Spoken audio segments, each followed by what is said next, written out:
Herkese merhaba.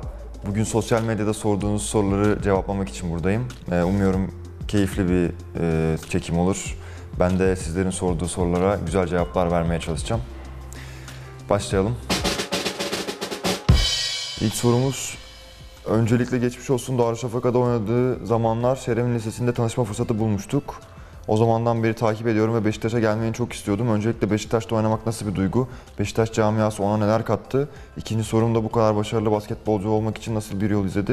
Ve bu başarıyı neye borçlu? Öncelikle teşekkür ederim geçmiş olsun dileğiniz için. Şeremin Lisesi benim için özel bir anlam taşıyor tabii ki. Liseyi orada okudum ve bitirdim. Ve dünya şampiyonu olduk, Türkiye şampiyonu olduk. Önemli başarılar kazandık. Beşiktaş camiasına gelmek bana nasıl bir değer kattı? Öncelikle burada olmak benim için çok önemli. Çünkü gerçekten mazisi olan bir kulüp, 100 yılı aşmış bir kulüp. Benim için çok önemli burada oynamak. Çok büyük bir camia, çok büyük bir taraftar kitlesine sahip, büyük başarıları olan hem futbol geçmişinde hem basketbol geçmişinde büyük başarıları olan bir kulüp. Burada olmaktan dolayı çok mutluyum. İnşallah da uzun yıllar boyunca bu kulübün başarısı için ter dökerim. Öncelikle geçmiş olsun. En sevdiğin dizi, film, kitap ve müzikler neler?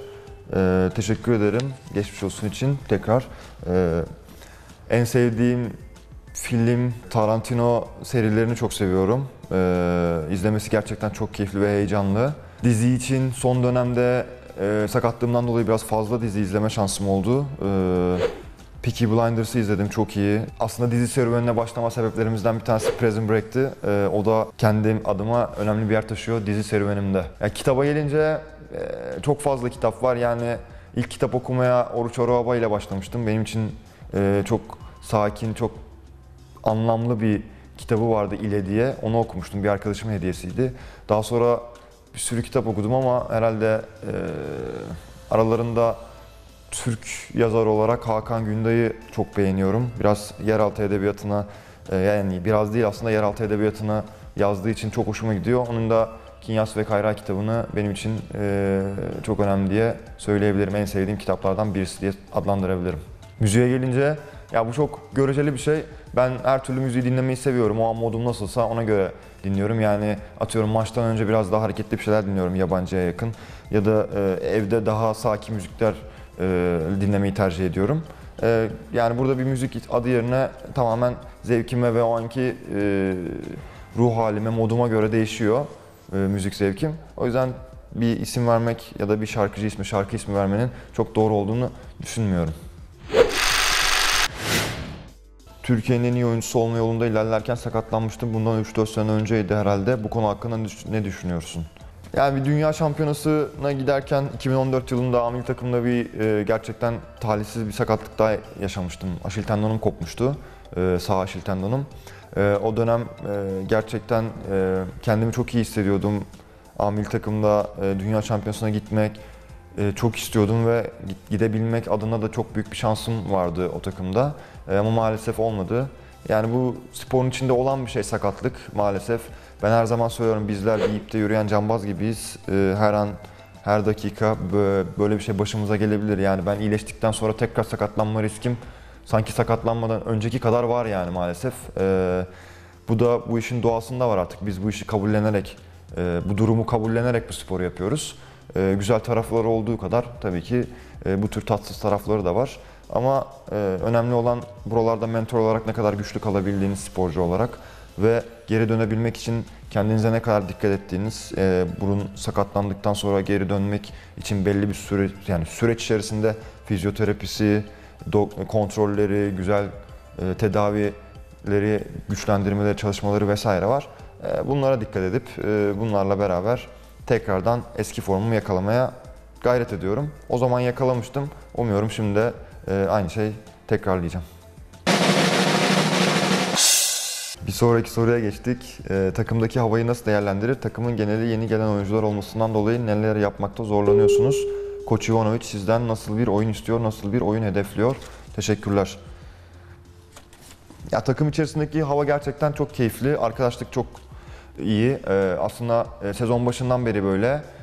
Hazırlık sürecinde ilk maçlarda istediğimiz gibi başlayamadık ama takım içerisindeki arkadaşlık ve güzel enerji, sinerji iyi olduğu için şu anda daha iyi durumda olduğumuzu düşünüyorum. Özellikle son 2 maçı kazanmamız hem Avrupa maçını içeride hem de Bursa maçını içeride bize ayrı bir hava katacaktır, ayrı bir enerji verecektir diye düşünüyorum. Ivanovic biraz daha hızlı basketbol oynamayı seven bir koç. Bu kısa süreçte ben bunu gözlemledim. Savunmaya çok önem veriyor, sert savunma istiyor ve çok tempolu ve koşarak basketbol oynamayı seviyor. Zaman zaman bunu yapabiliyoruz. Yapamadığımız zamanlarda zaten maalesef mağlubiyetler oluyor.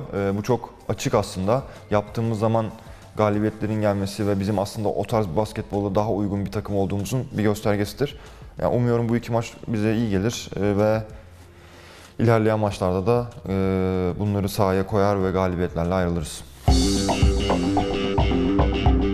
Eşleri Türk olan 3 yabancı oyuncudan hangisi daha iyi Türkçe konuşuyor? Theodor mu, Durusic mi, Makkisic mi?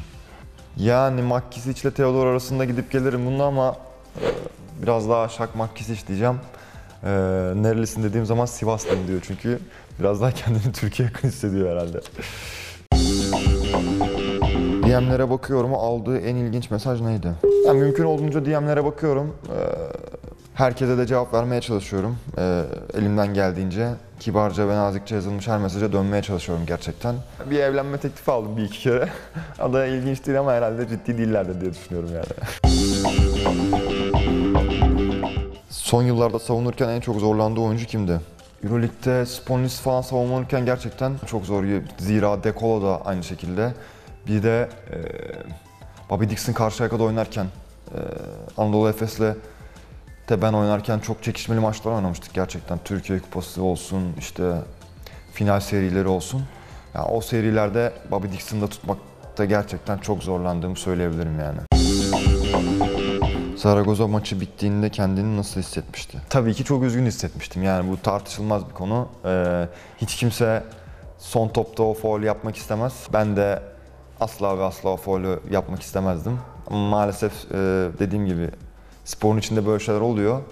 O günde benim için talihsiz ve şanssız bir gündü. Gerçekten maçtan sonra kendimi çok üzgün hissettim. Ama geçmişte kalmıştı. Bir sonraki maçlara bakacağız artık. Öncelikle sakatlığınızdan dolayı geçmiş olsun. Bir an önce parkelere dönmenizi diliyorum. Soruya gelince de basketbolda oyunculuk kariyerinizi noktaladıktan sonra yine basketbolla ilgili bir şeyler yapmayı düşünüyor musunuz? Basketbolun içinde kalıp benden sonraki nesillere faydam olsun çok istiyorum. Bununla alakalı da bir süredir dediğim birkaç senedir çalıştığım bir kariyer danışma ajansı var. Onlarla ilgili bütün süreci takip ediyoruz. Bana faydası olan benim bu konuyla alakalı ileride görmem gereken bütün eğitimleri vesaireleri planlayıp hayata geçirmeye çalışıyoruz. Umuyorum hepsinin ileride bana büyük bir faydası olur ve bu konuyla ilgili hayal ettiğim her şeyi de gerçekleştirmiş olurum. En büyük hayaliniz nedir ve burcunuzun özelliğini taşıyor musunuz? Bu arada sizi çok seviyorum. Benim çok güzel bir hayalim var. Sosyal Ben projesi var bizim yaptığımız. İhtiyacı olan köylerdeki küçük 8-13, 9-13 yaşlarındaki çocukların gidip spor alışkanlıklarını spor alışkanlıkları kazanabilmeleri için onları ziyaret ediyorum. Onlarla beraber basketbol oynuyorum. Onlarla beraber spor yapıyorum. İşte sohbet ediyorum. Onlara bir katkım olsun istiyorum. Bunu da mümkün olduğunca Türkiye çapında yapmaya çalışıyoruz. Şu ana kadar İzmir'de yaptık 2 defa. Ülkemizin doğu Anadolu bölgesine de birkaç tane video çekip çocuklara gönderdik. Maalesef her zaman gidip ziyaret etme şansım olmuyor yoğun antrenmanlarımdan, maçlarımdan dolayı. Bu konuyla ilgili o kadar güzel geri dönüşler aldım ki sonra oturup düşündüm ve dedim ki bu konuyla alakalı en büyük hayalim benim ileride kendi adıma güzel bir dernek kurup mümkün olduğunca spora ya da okuma şansı olmayan ya da spor yapma şansı olmayan ne kadar küçük çocuk varsa hepsine mümkün olduğunca elimden geldiğince yardım etmeye çalışmak benim için çok güzel bir hayal ve hedef olabilir diye düşündüm. Diğer soru 3 kupalı Beşiktaş şampiyonluğu ile sonlanan sezon ile ilgili ne düşünüyorsunuz? Yani kupalar arkamızda. Üçü de yani tartışmasız çok başarılı bir sezondu. Hatta onun bir sonraki sezonda bir de Cumhurbaşkanlığı kupası var. O da mı arkamda? 4. kupa da aslında adlandırabiliriz bir sezon 4 kupayla. O da çünkü 3 kupada kazanılan başarıların artık son finaliydi. Yani tartışmasız çok büyük bir başarı, çok büyük bir taraftar desteği. Yani böyle bir başarı tekrar kazanmak gerçekten çıta çok yukarıda. Ama tabii ki her sene Beşiktaş Spor Kulübü, Beşiktaş Basketbol Takımı bunun için çabalıyor, bunun için uğraşıyor. Bizler bunun için çalışıyoruz, bunun için emek veriyoruz. İnşallah bir gün tekrar aynı başarıları bu kulübe kazandırma şansımız olur. İlkan Botuk boş bir gününde neler yapar? Ya açıkçası çok fazla bir aktivite yapmayı tercih etmiyorum boş günlerimde. Çünkü o kadar yoğun, o kadar çok fazla seyahat oluyor ki sezon içerisinde. Bir boş gün olduğu zaman insan bunu tamamen kendine ayırmak istiyor ve evinde zaman geçirmek istiyor. Yani kendi adıma ben bu şekilde yapıyorum. Ailemle zaman geçirmeyi tercih ediyorum evimde. Onlara da çok fazla vakit ayıramıyorum çünkü sezon içerisinde. Veya köpeğimle bazen yürüyüşlere çıkıyorum. Ama genelde dinlenerek ve evde işte dizi izleyerek vesaire geçirmeyi tercih ediyorum. Basketbol senin için ne ifade ediyor? Yani ben kendim bildim bileli basketbol oynuyorum. 9 yaşından beri. O yüzden dünüm, bugünüm, yarınım, benim hayatım yani basketbol, her şeyim. İnşallah da hep hayatımın bir yerinde mutlaka olur yani.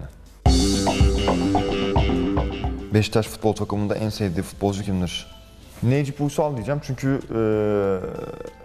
hem sakatlandığımda gerçekten çok kibarca bana mesaj attı. Çok da destek oldu. Sağ olsun, teşekkür ediyorum ona da buradan. O yüzden bu cevabın tartışmasız Necip Uysal.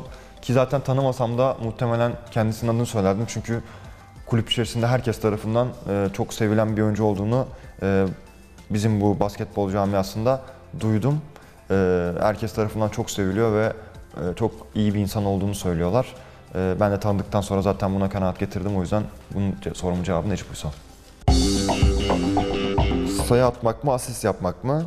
Ya basketbol bir bütün, yani bir bütünlerin oyunu. Tabii ki güzel bir asist yaptığınızda da mutlu oluyorsunuz. Güzel bir sayı attığınızda da mutlu oluyorsunuz. O yüzden bu sorunun cevabı her ikisi de diyorum. Sadece şut atmaktan ziyade daha çok koşan ve daha çok asist özelliği olan bir İlkan Botuk görüyoruz. Cevaplarsan sevinirim. Daha çok koşuyorum çünkü hoca daha çok koşmak istiyor. Koşmadığım zaman sert uyarılar alıyorum.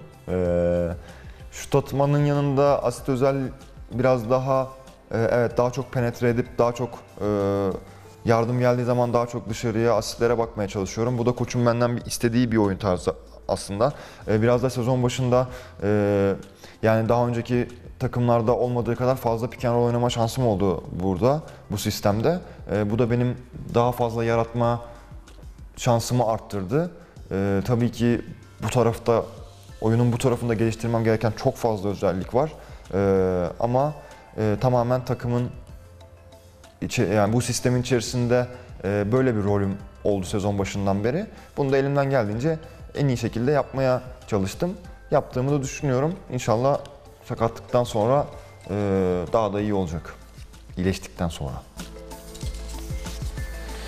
Bir sonraki sorum deplasmanlardaki en iyi oda arkadaşı. Bu soruyu tabii ki Makkadu sordu.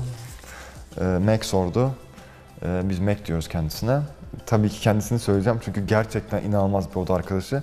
Odaya giriyor, kulaklığını takıyor, çıt çıkmıyor. Sadece uyuyor ve dizi izliyor.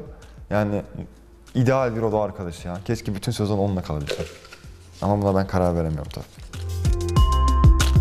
Kral mı yoksa majesteleri mi? Ya benim için tartışmasız Michael Jordan gelmiş geçmiş en iyi basketbolcudur. Birlikte oynadığı en iyi oyuncu kimdi? Ya benim birlikte oynadığım en iyi oyuncu Shane Larkin'dir.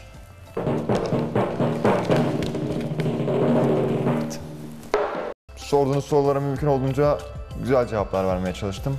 Samimi cevaplar vermeye çalıştım. İnşallah sizler de beğenirsiniz. Gerçekten çok fazla soru vardı. Teşekkür ediyorum hepinize sorduğunuz sorular için. Kendinize iyi bakın.